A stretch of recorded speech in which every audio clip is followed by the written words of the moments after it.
नमः संस्कृताय। तो इससे पूर्व हम लोगों ने व्याकरण का अध्ययन किया। वैसे व्याकरण के भी बहुत सारे भाग अवशेष हैं। मैंने पूर्व में ही आपको बताया था कि साहित्य को पढ़ने के लिए व्याकरण का ज्ञान अनिवार्य है,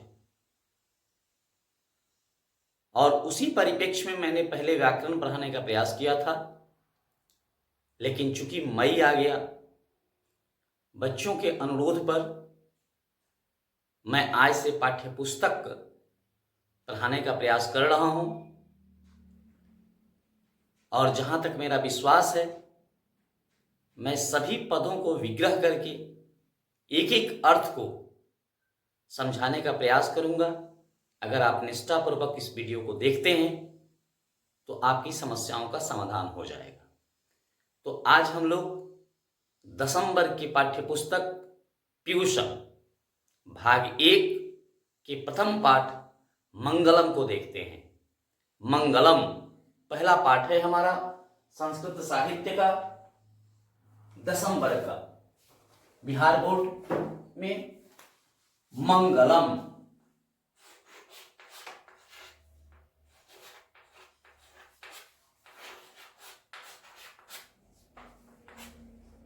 मंगलम का मतलब होता है कल्याण, शुभ, कल्याण, शुभ। तो अपना प्रथम पाठ है, यह कल्याणकारी हो हमारे लिए शुभ हो। हम लोग इसी अपेक्षाओं के साथ मां सूरभारती की वंदना करते हुए आगे बढ़ते हैं। कहता है, पाठ्य पुस्तक को देखेंगे। चूंकि मेरे पास वैसे संसाधन उपलब्ध नहीं है कि मैं उसको डिस्प्ले पर दिखा सकूंगा, तो आप पाठ्य पुस्तक को देखेंगे और मैं क्रमशः एक एक शब्दों का अर्थ आपको बताते चलूंगा। जहां जो भी क्लिष्ट शब्द हैं उसको विग्रह करके उसके अर्थों को भी समझाऊंगा।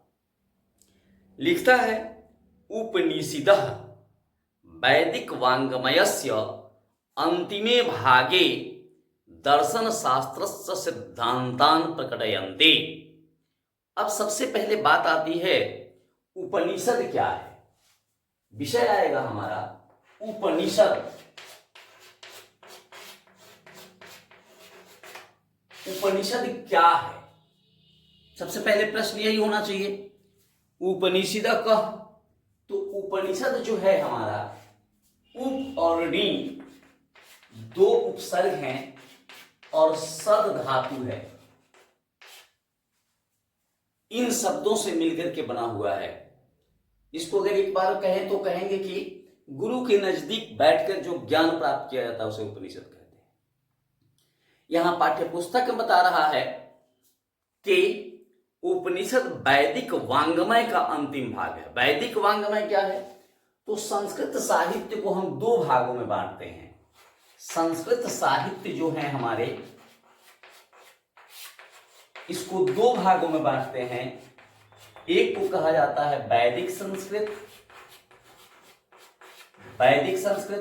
और दूसरे को कहा जाता है लौकिक संस्कृत। वेद से जुड़े हुए जो भी साहित्य हैं हमारे संस्कृत के, वो हमारे वैदिक साहित्य हैं। जैसे वेद में होगा ऋग्वेद,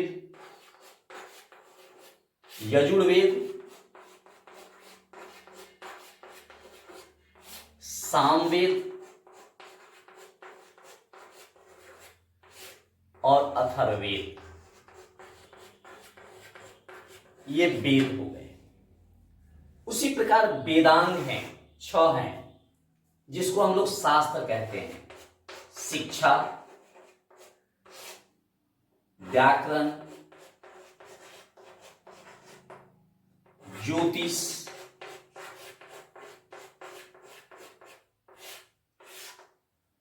निरुक्त, कल्प और छंद, ये हमारे शास्त्र हैं।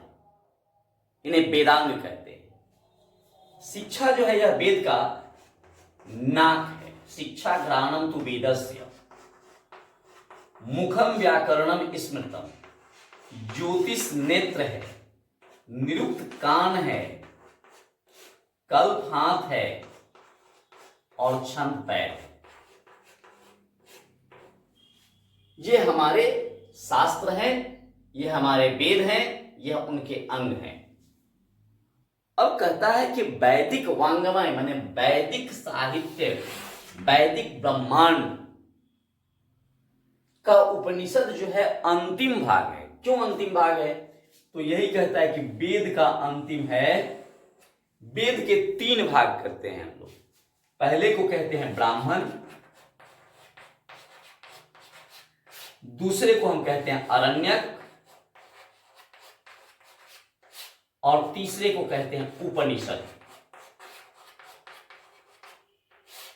उपनिषद ब्राह्मण, अरण्यक और उपनिषद। ब्राह्मण, अरण्यक और उपनिषद। वेद जो है जैसा कि हम जानते हैं कि क्लिष्ट है, तो इसको सरल बनाने के लिए वेदांगों की व्यवस्था की गई। इसके बाद भी अब वेद तो बहुत ज्यादा ऋचाएं हैं, उसमें सबको पढ़ा नहीं जा सकता है, तो इसीलिए इसको विभक्त किया गया गृहस्थों के लिए। पहले होता यह था कि गुरुकुल से आने के बाद संवर्तन संस्कार जो होता था गुरु जी के पास, तो वहां से जब हम आते थे तो कुछ लोग गृहस्थ हो जाते थे, कुछ सन्यासी हो जाते थे। तो उन लोगों को पढ़ने के लिए वेद में वैसे चीज जो गृहस्थों को पढ़ने के लिए था उसको एक जगह संग्रहित किया गया, तो वह ग्रंथ जो हुआ उसको ब्राह्मण कहा गया।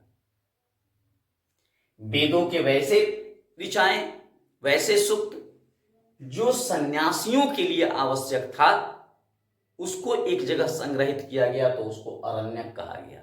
यानी अरण्य से अरण्यक बना। अरण्य माने जंगल, जंगलों में जो लोग चले गए उनको पढ़ने के लिए वेदों से जिन चीजों को इकट्ठा किया गया वो सभी अरण्यक कहे गए। और उपनिषद वो ग्रंथ हुए जिसमें गुरु के नजदीक बैठ करके ज्ञान की जो प्राप्ति की गई, चाहे वह गृहस्थ हो या फिर अरण्य जंगलों में रहने वाले लोग, तो उनके लिए उपनिषद की व्यवस्था की गई। उपनिषद पूर्णतः दर्शन शास्त्र पर काम करता है, या दर्शन ही है उपनिषद हमारा। तो वही कहता है कि वेद का अंतिम भाग है। सभी वेद के अपने अपने ब्राह्मण हैं, अपने अपने अरण्यक हैं। तो ये अंतिम भाग यहां से स्पष्ट हो गया कि यह वेद का अंतिम भाग है उपनिषद हमारा। उपनिषदों की संख्या 108 है, हमारे ऋषियों ने बताया है, लेकिन अभी हमारे पास केवल 10 उपनिषद ही उपलब्ध हैं। उसी उपनिषद से आज हम लोग इस पाठ को पढ़ने वाले हैं। तो हमें लगता है कि यहां तक हम उपनिषद क्या है, वैदिक वांग्मय का अंतिम भाग क्यों कहा जाता है, इसको हम लोगों ने समझ लिया होगा। तो देखते हैं, वैदिक वांग्मयस्य अंतिमे भागे, अंतिम भाग में दर्शन शास्त्रस्य, दर्शन शास्त्र के षष्ठी विभक्ति, सिद्धांतान माने सिद्धांतों को, बालकान माने बालकों को, द्वितीय बहुवचन होगा, प्रकटयंती माने प्रकट करता है। अर्थात उपनिषद वैदिक वांग्मय का अंतिम भाग है जो दर्शन शास्त्र के सिद्धांतों को प्रकट करता है।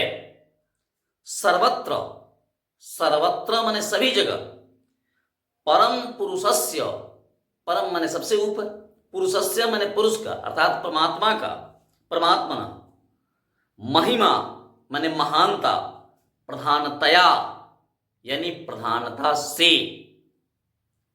आकारांत में जब हम रूप पढ़ेंगे तो तृतीय एक वचन में लतया होते हैं। तो प्रधानतया माने प्रधानता से, गीयते माने गाता है। यह उपनिषद क्या करता है? तो यह परम पुरुष परमात्मा के महिमा को प्रधानता से गाता है। तेन परमात्मना, तेन माने उससे, तत् का रूप जब हम तृतीया में पढ़ते हैं तो तृतीया में होगा सह तौते तम तौतान तेना। तेना मने उससे, उस परमात्मा से, तेना परमात्मना उसी परमात्मा से, जगतः मने संसार, व्याप्तम मने व्याप्त, अनुशासितम मने अनुशासित, च मने और, अस्ति मने है। उसी परमपिता परमेश्वर से यह पूरा संसार जो है वह व्याप्त है और अनुशासित है। स एव, स मने वह, एव मने ही, सर्वेषाम सबों के, काके की षष्ठी विभक्ति बहुवचन, तपसाम परमम लक्ष्यम, सबों की तपस्याओं का परम लक्ष्य वही ईश्वर है। हम सभी लोग जितने लोग तपस्या करते हैं वह सबका अंतिम लक्ष्य होता है परमपिता परमेश्वर को प्राप्त करना। अस्मिन पाठे, अस्मिन मने इस, पाठे मने पाठ में, परम आत्परा उपनिषदा पद्यात्मका पंचमंत्रा संकलिता सन्ते। इस पाठ में उसी परमपिता परमेश्वर के लिए उपनिषद से पद्यात्मका माने पद्य के रूप में, कविता के रूप में, श्लोक के रूप में, पंचमंत्रा माने 5 गो मंत्र, संकलिता सन्ते संकलित हैं। इस पाठ में उसी उपनिषद से 5 मंत्र संकलित हैं, हम लोग उसको देखेंगे। पहला है, कहता है ईश्वास्यो उपनिषद का है, हिरण्यमयेन पात्रेण सत्यस्य अपिहतम मुखम तत्त्वं पुषन् अपावृणो सत्य धर्माय दृष्टये। अर्थात हिरण्यमयेन पात्रेण, हिरण्य मने होता है सोना, हिरण्यमय मने सोने जैसे, पात्रेण मने पात्र से, बर्तन से, सोने जैसे बर्तन से, सत्यस्य मने सत्य का, षष्ठी विभक्ति है, सत्य का, मुखम मने मुख, अपिहतम मने ढका हुआ है, सोने जैसे पात्र से सत्य का मुंह ढका हुआ है। तत्त्वम, तत् मने वह, त्वम मने तुम, पुषन, पुषन भगवान सूर्य को कहा जाता है, पुषादेव, ऋग्वेद में वर्णन आया है। पुषन, अपावृणु, अपावृणु मने हटा दो, क्यों भाई? तो सत्य धर्माय दृष्ट है, सत्य धर्माय, धर्माय बालकाय, चतुर्थी एक वचन, संप्रदान का चिन्ह को के लिए होता है।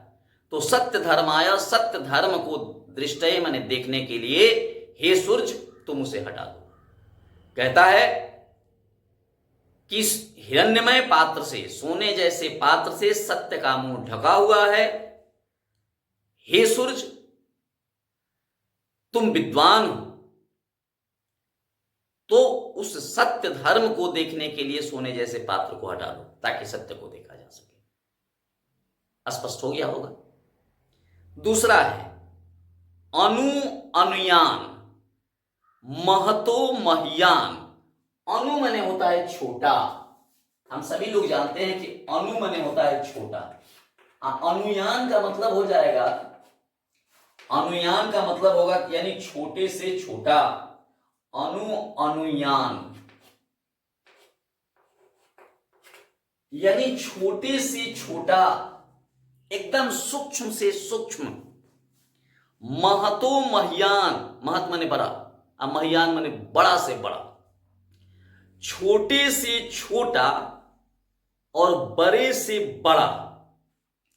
आत्मा अस्य, आत्मा माने आत्मा, अस्य माने इसके, जंतु माने जंतु के, निहितो माने निहित है, गुहायाम माने गुफा में। छोट से छोट जीव हो चाहे बड़ा से बड़ा जीव हो, मान लीजिए यह स्पष्ट दिखाई भी नहीं देगा, लेकिन इसका 100वां हिस्सा होता है अमीबा पैरामेसियम, तो इसमें भी, इस छोटे से छोटे जीव में भी आत्मा है, और बड़े से बड़ा जीव जो है उसमें भी आत्मा है।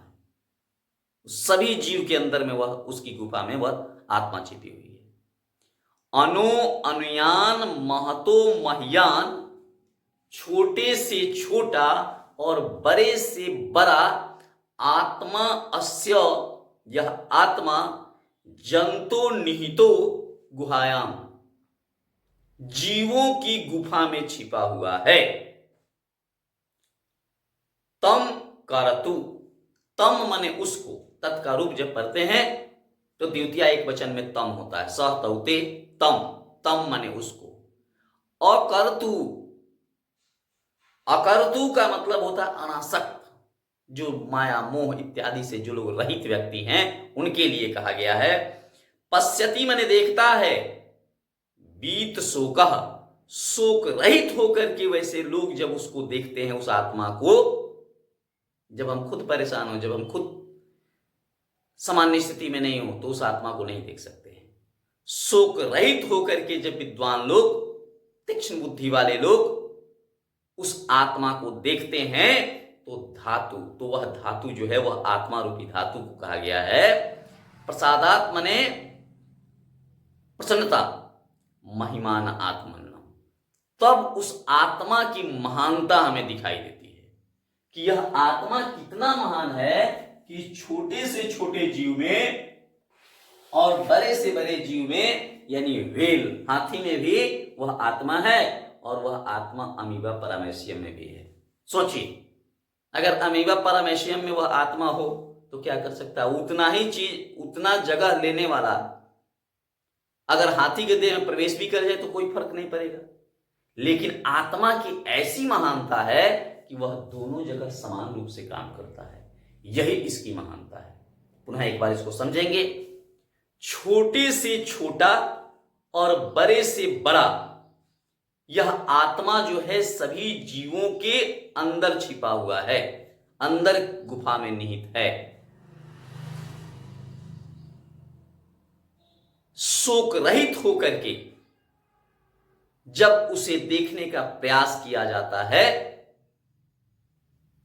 तब इस आत्मा की महानता हमें स्पष्ट होती है, महानता हमें दिखाई देती है कि आत्मा कितना महान है। स्पष्ट हो गया होगा। अब तीसरा मंत्र है हमारा, यह हम सभी लोग समझ रहे हैं। सत्यमेव जयते न अनृतम, यह मुंडकोपनिषद का है, भारत का ध्येय वाक्य भी है। सत्यमेव जयते न अनृतम, सत्य माने सत्य, एवं माने ही, सत्य ही, जयते माने जीतता है, सत्य ही जीतता है। न अनृतम, न माने नहीं, अनृतम माने झूठ, मिथ्या। सच ही जीतता है, झूठ नहीं जीतता है। सत्येन पांथा, सत्येन माने सत्य से, पांथा माने रास्ता, पथ से पांथा बना है, रास्ता। विततो माने विस्तृत हो जाता है, चौड़ा हो जाता है। देवयान माने देवताओं का मार्ग। सत्य से जो रास्ता होता है वह चौड़ा हो जाता है देवताओं के लिए। जेना, जेना माने जिससे, ऋषय माने ऋषिगण, आक्रमंते, आक्रमंती का मतलब होता है प्रयत्न करके, प्रयास करके। हयप्त कामा, ही आप्त कामा, आप्त कामा का मतलब होता है अपनी कामनाओं को प्राप्त करना। जिसके द्वारा ऋषि लोग अपनी कामनाओं को, अपनी इच्छाओं को प्राप्त किए हैं। यत्र मने जहां, तत् मने वह, सत्यस्य मने सत्य का, परम मने सबसे ऊपर, निधानम मने आश्रय है, यानी वही सबसे बड़ा आश्रय है। कहता है कि सत्य की विजय होती है, असत्य की नहीं होती है। सत्य से देवताओं के लिए रास्ता चौड़ा हो जाता है। उसी सत्य के द्वारा ऋषि लोग अपनी कामनाओं को प्राप्त किए, अपनी इच्छाओं को प्राप्त किए हैं। जहां सत्य है वहीं सबसे बड़ा आश्रय है। समझ में आ गया होगा। अब चौथा मंत्र है, यह जो है मुंडकोपनिषद का है, यह भी मुंडकोपनिषद से लिया गया है। यथा मने जैसे, नद्यः मने नदियां, अस्यन्दमाना यानी प्रवहन्ते, बहते हुए, समुद्रे अस्तम गच्छन्ते, समुद्रे माने समुद्र में, अस्तम माने अस्त, गच्छन्ति माने जाते हुए। नाम रूपे विहाय, नाम और रूप विहाय माने छोड़ देती है। जैसे नदियां बहते हुए समुद्र में जाती हैं और वहां जाके अस्त हो जाती हैं, अपना नाम भी छोड़ देती हैं और अपना रूप भी छोड़ देती हैं।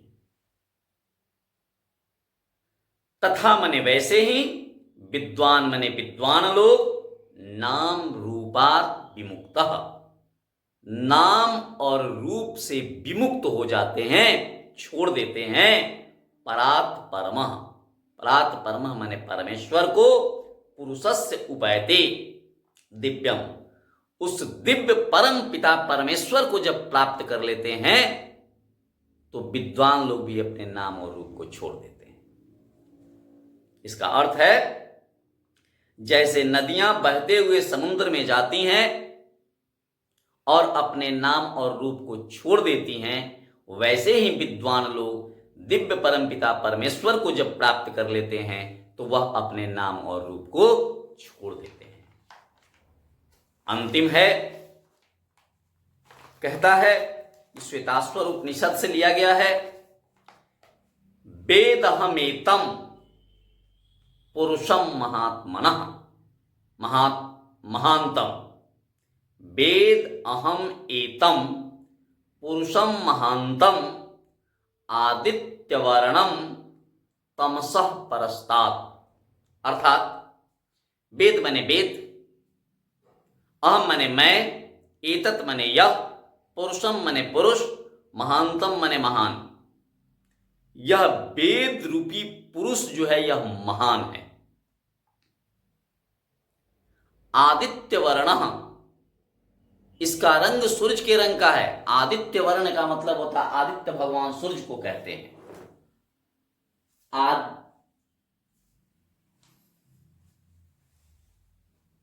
आदित्य भगवान सूरज को कहते हैं। आदित्य वर्ण माने आदित्य वर्ण का है। तमस माने अंधेरा, प्रस्ताव का मतलब होता है परे, दूर करना, हटाना, दूसरी ओर। तो जैसे भगवान सूरज जो है वह अंधेरे को हटाते हैं, वैसे ही वेद जो है वह अज्ञानता को हटाता है। ज्ञान जो है वह अज्ञानता को हटाता है। तमेव, तम मने उसको, एवं मने ही, विदित्वा मने जानकर, इति मने यह, मृत्यु में ते, मृत्यु के बंधन से। कहता है उसे ही जानकर, किसको जानकर? तो वेद को जानकर, ज्ञान को जानकर लोग मृत्यु के बंधन से मुक्त हो जाते हैं। न अन्य, न मने नहीं, अन्य मने दूसरा, पांथा मने रास्ता, विदते मने विद्यमान है, अयनाया मने इसके अतिरिक्त, माने इसके अतिरिक्त दूसरा कोई रास्ता नहीं है मृत्यु के बंधन से मुक्त होने के लिए। एक बार में इसका अर्थ समझेंगे। मैं वेद रूपी पुरुष महान हूं, आदित्य वर्ण का हूं। जैसे भगवान सूरज अंधेरे को हटाते हैं, वैसे ही वेद जो है अज्ञानता को हटाता है। इसे ही जान करके लोग मृत्यु के बंधन से मुक्त हो जाते हैं। इसके अतिरिक्त दूसरा कोई रास्ता नहीं। हमें विश्वास है कि इसका अर्थ आप लोग समझ गए होंगे। अब हम इसके प्रश्नों को समझने का प्रयास करते हैं। इसके प्रश्न जो हैं हम लोग उसको देखने का प्रयास करेंगे और प्रश्न हम समझने का प्रयास करेंगे। मैं आपको क्रमशः प्रश्नों को बता रहा हूं। पहले हम लोग मौखिक प्रश्नों को देखेंगे। कहता कि हिरण्मयेन पात्रेण कस्य मुखम अर्पितम, अर्थात सोने जैसे पात्र से किसका मुंह ढका हुआ है। संस्कृत में हम लोग ध्यान देंगे कि क, किम, कस्य अगर है तो यही प्रश्न होता है, बाकी सब उत्तर ही हैं।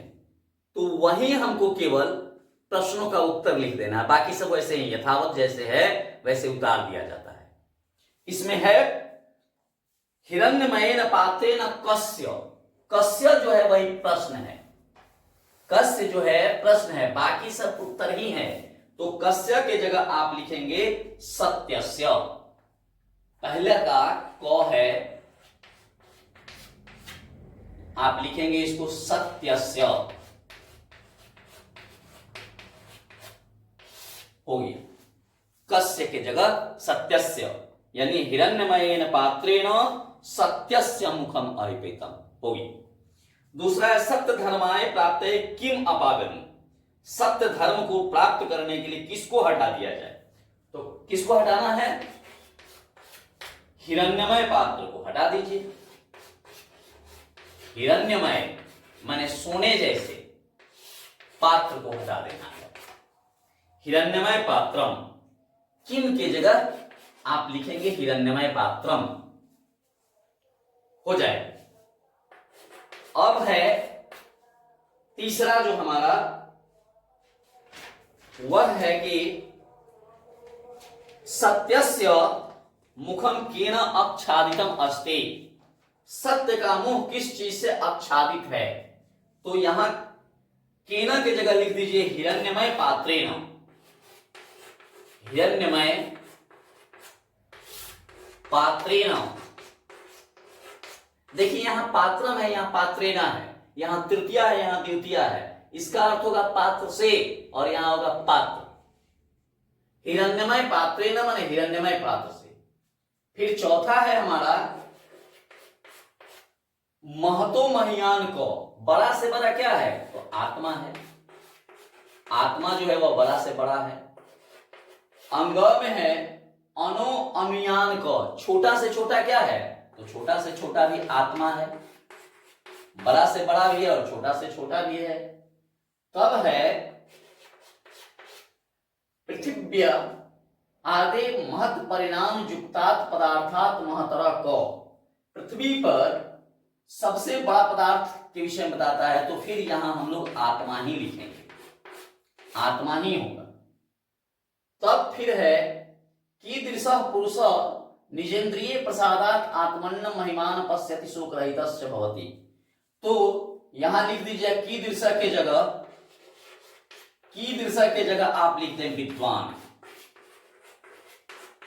और बाकी उसी को उतार देना है। अब है किंग जैन प्राप्त नोति, कौन जो है वह जय को प्राप्त होता है, तो जय को कौन प्राप्त होता है, सत्यम, सत्य जो होता है वह विजय को प्राप्त होता है, सत्यम। इसके बाद है झ में किंग जैन न प्राप्त होती, किंग माने कौन जय को प्राप्त नहीं होता है, तो असत्य, असत्यम लिख दीजिए या अनिर्तम लिख दीजिए, अनिर्तम दोनों हो जाएगा, दोनों सही है। तब है का नाम रूपस्य विहाय समुद्रे अस्तम गच्छन्ति, कौन जो है वो अपने नाम और रूप को छोड़ करके अस्त हो जाता है समुद्र में, तो नद्य, नद्य माने नदियां जो है वह नाम और रूप को छोड़ करके समुद्र में अस्त हो जाती हैं। अब फिर अगला है हमारा दूसरा है, दूसरा में जब हम देखते हैं तो इसका क, फिर वही बात है रिक्त स्थानों को भरना, तो हिरण्यमयेन पात्रेण लिख दीजिए, हिरण्यमयेन पात्रेण माने सोने जैसे पात्र से, अनु अनुयान तो हो जाएगा महतो महियान, महतो महियान, अनो अनुयान महतो महियान माने बड़ा से बड़ा। सत्यमेव जयते न आनृतम लिख दीजिए, हो जाएगा। तीसरा में न आनृतम, स्पष्ट हो गया। यथा नद्यः, तो यथा नद्यः जो है जैसे नदियां बहते हुए, अस्यन्दमानः, अस्यन्दमानः प्रवहंती भी हो सकता है। और अंतिम है इसका वेदहमेतम महांतम, महांतम मैं वेद रूपी महान पुरुष हूं। तीसरा है प्रश्न हमारा एतेषां पदानां अर्थम वदत। इन प्रश्नों का अर्थ बोलना है, लिखना है। तो मौखिक है इसलिए बोलना ही है। अपिहितम, अपिहितम का अर्थ होता है ढका हुआ। अपिहितम का अर्थ होगा ढका हुआ। वैसे ही सत्य धर्माय का मतलब होगा सत्य धर्म के लिए, सत्य धर्म के लिए, सत्य धर्म के लिए। तब है अनु अनुयान, यानी छोटा से छोटा, छोटे से छोटा, अनु अनुयान। घ होगा अकर्तु, तो अकर्तु का मतलब होता है अनासक्त। अनासक्त माने जिसकी किसी चीज में आसक्ति नहीं हो उसे कहते हैं अनासक्त। बीत शोकः का मतलब होता है शोक रहित। बीत शोकः का मतलब होगा शोक रहित, शोक रहित होगा। बीततः का मतलब होता है विस्तार या फैलाव, विस्तार या फैलाव। फिर है देवयानः माने देवताओं के मार्ग, देवताओं के मार्ग, मार्ग। फिर है आप्तकामा। आप्तकामा का मतलब होगा अपनी कामनाओं को, इच्छाओं को।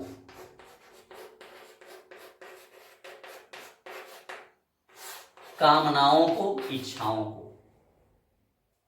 अब है अस्यंदमाना। अस्यंदमाना का मतलब होगा बहती हुई, बहती हुई नदियों के विषय में बताया गया। और अंतिम है इसका अयनाय। अयनाय का मतलब होता है अतिरिक्त, अतिरिक्त, अतिरिक्त। तो ये हमारे मौखिक प्रश्न थे। अब हम लोग लिखित प्रश्नों को देखने का प्रयास करते हैं। लिखित प्रश्न फिर देखेंगे। लिखित में कहता है, लिखित का पहला प्रश्न जो है हमारा, सत्यस्य मुखम केन पात्रेण अपहितम अस्ति। सत्य का मुंह किस पात्र से ढका हुआ है? तो क में लिख दीजिए हिरण्यमयेन पात्रेण। हिरण्यमयेन पात्रेण, हिरण्यमय पात्र से, सोने जैसे पात्र से।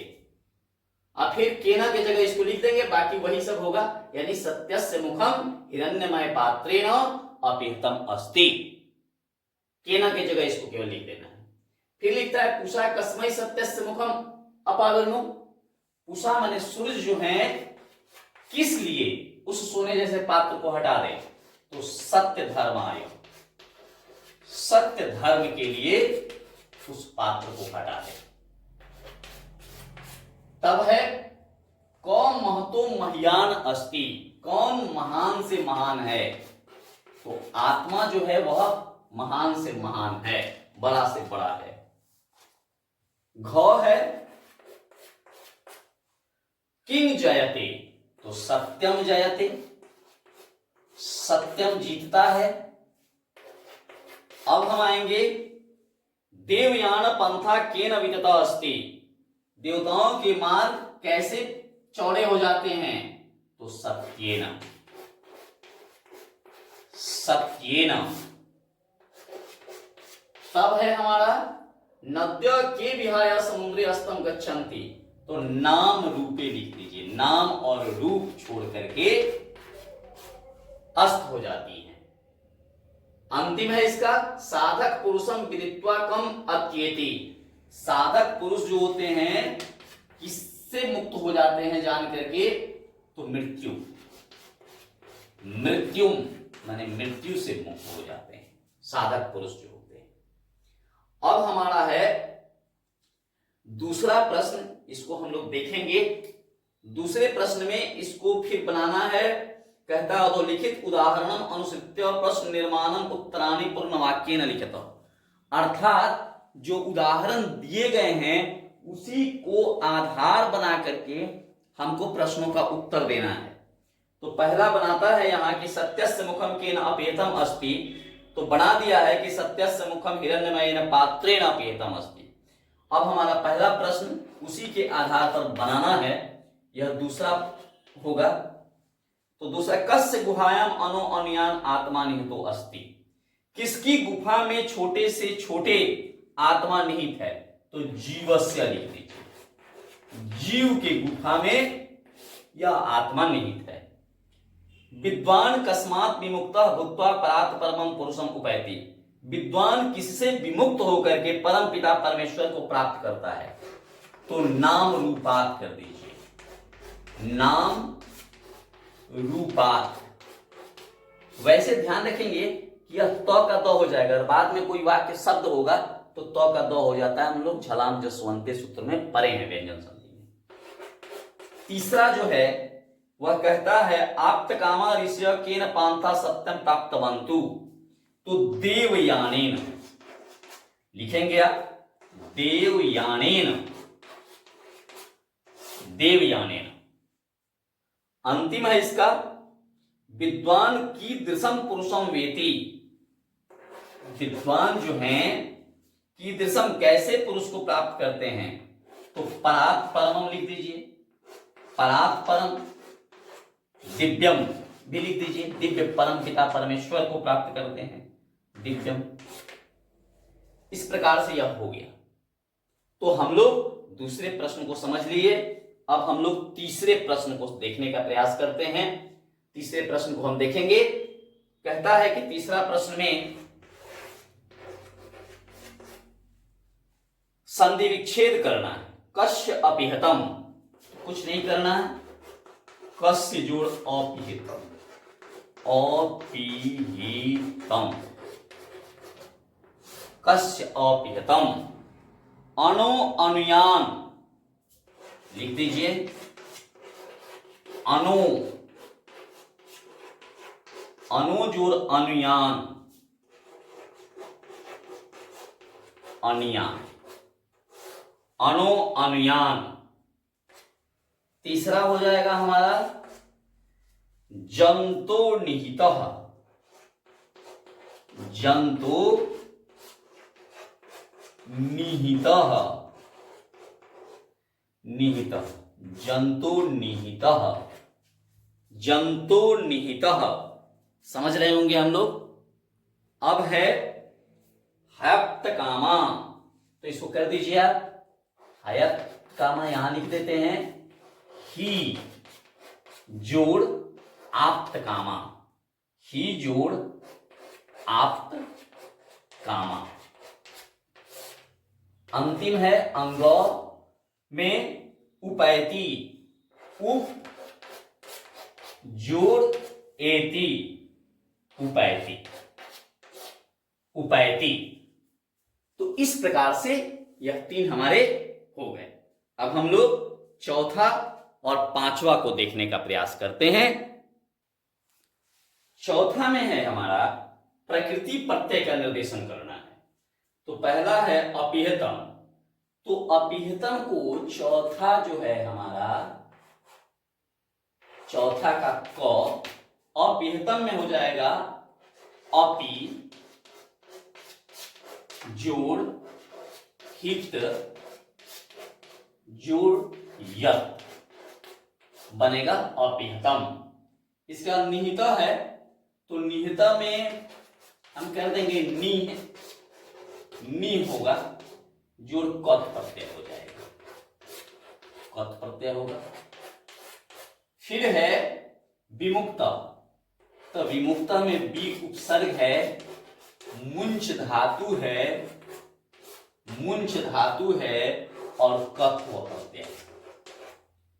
चौथा है हमारा विहाय, तो बी उपसर्ग है, फिर ह्री धातु होगा यहां और ल्यप प्रत्यय है। ह्री धातु ल्यप प्रत्यय। अंतिम है विततः, वित धातु है और कप प्रत्यय है। इस प्रकार से चौथा हो गया। अब पांचवा जो है वह समास विग्रह करना है। अनिर्तम, तो अनिर्तम समास जो है यह लिखेंगे हम लोग न अनिर्तम, अनिर्तम, अनिर्तम नहीं लिखे, न तो हो ही गया इसलिए अ की आवश्यकता नहीं होगी, केवल होगा निर्तम। न निर्तम यम, यम यानी नय समास होगा, नय समास होगा। तब है हमारा आदित्य वर्णम। दूसरा है हमारा आदित्य वर्णम, तो लिखेंगे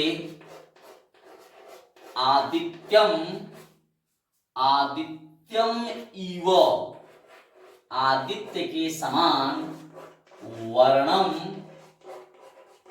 वर्णम आदित्य के समान रंग, अर्थात कर्मधारय समास होगा।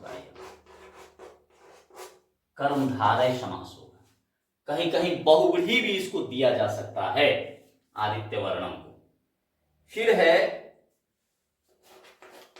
ग, देखेंगे बीत शोकः, तो व्यतीतः, व्यतीतः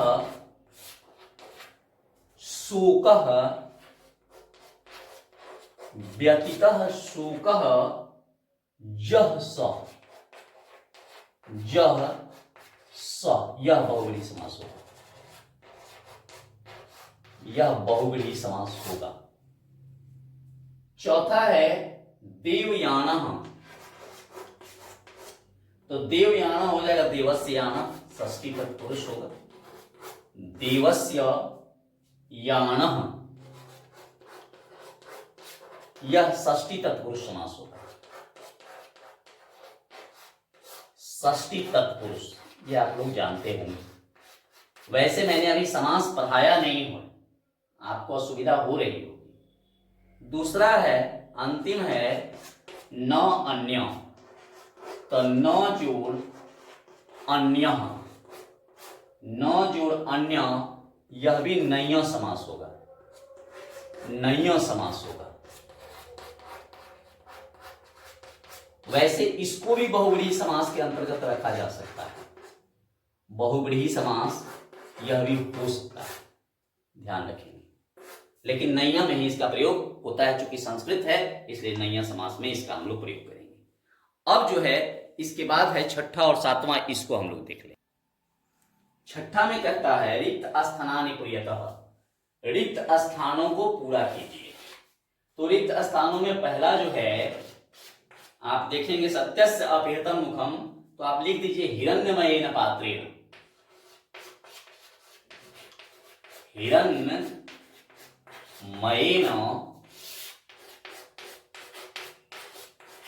पात्रेण सत्यस्य अपहृतं मुखम, भर दीजिए उसको।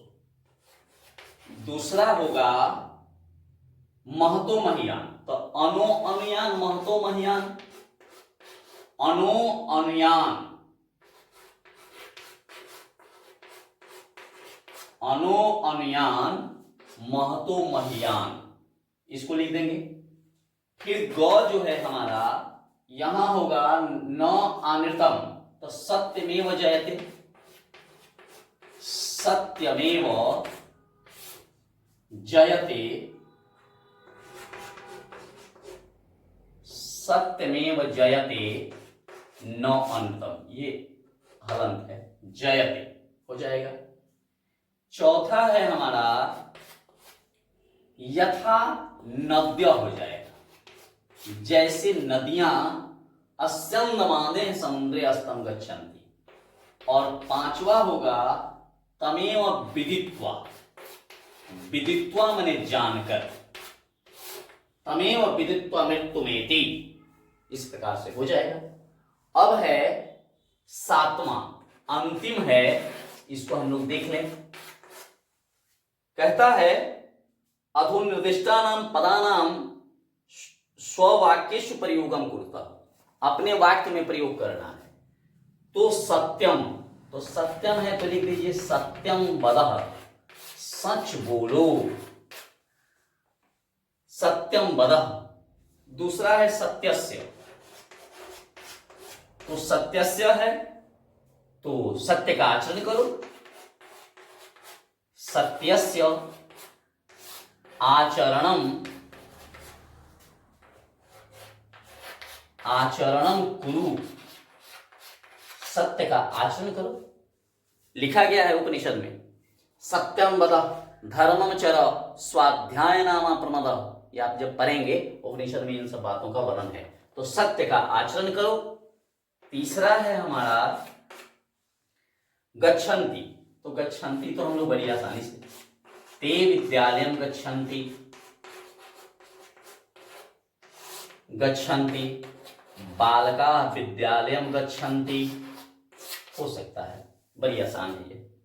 विमुक्त, विमुक्त माने मुक्त होना, अर्थात शह माने वह, रीना, रीना माने ऋण से विमुक्त अभवत, विमुक्त, विमुक्त माने विमुक्त, अभवत माने हुआ, वह कर्जा से मुक्त हो गया, हो गया। अन्य, एक और है अन्य, अन्य माने दूसरा, तो इसके लिए हम बना देंगे को अयम, को अयम अन्य, अन्य बालक, बालक।